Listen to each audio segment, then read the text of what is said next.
Afternoon everyone. So today we're going to be doing some painting with coffee. I have 3 glass jars and I filled one of them with coffee and I'm filling 2 of them with water.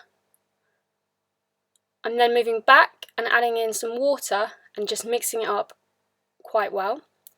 I'm then adding a tiny bit of coffee to one of the waters to make my mid-tone, and then the remnants into the other coffee. So I have a really dark tone, a mid-tone, and essentially just water, which is my lightest tone.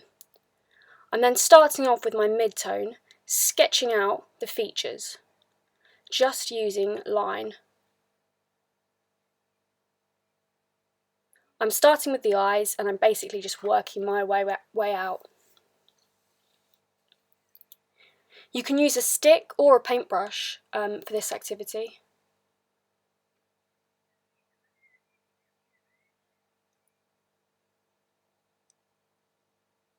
I'm working quite quickly, and if I make a mistake, you can just use a bit of tissue and dab and it should just vanish. However, what I normally do with a drawing like this is just work over the top and redraw. I'm using different points of the face to help me measure out the rest of the features.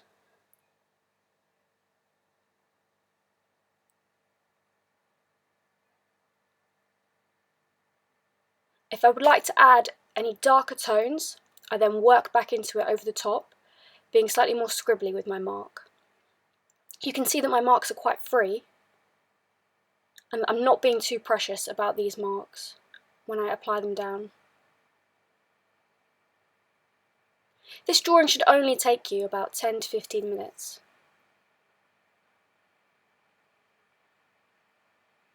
I'm now just working my way around my portrait again, refining it and just adding in those really dark areas.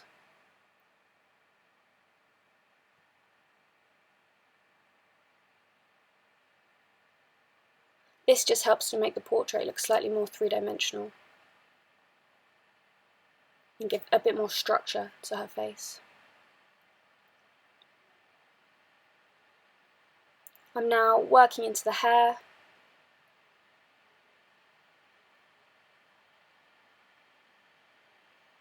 and making sure as well that you draw in the neck if you're doing a portrait, so we don't have any floating heads. If you've made a mistake, for example with the shape of the neck, when you're adding in these darker tones to represent the hair, this is also your opportunity to reshape slightly the face if it's not quite right. Hopefully you can notice I've used all 3 tones in this piece: the darkest tone, the lightest tone and the mid-tone.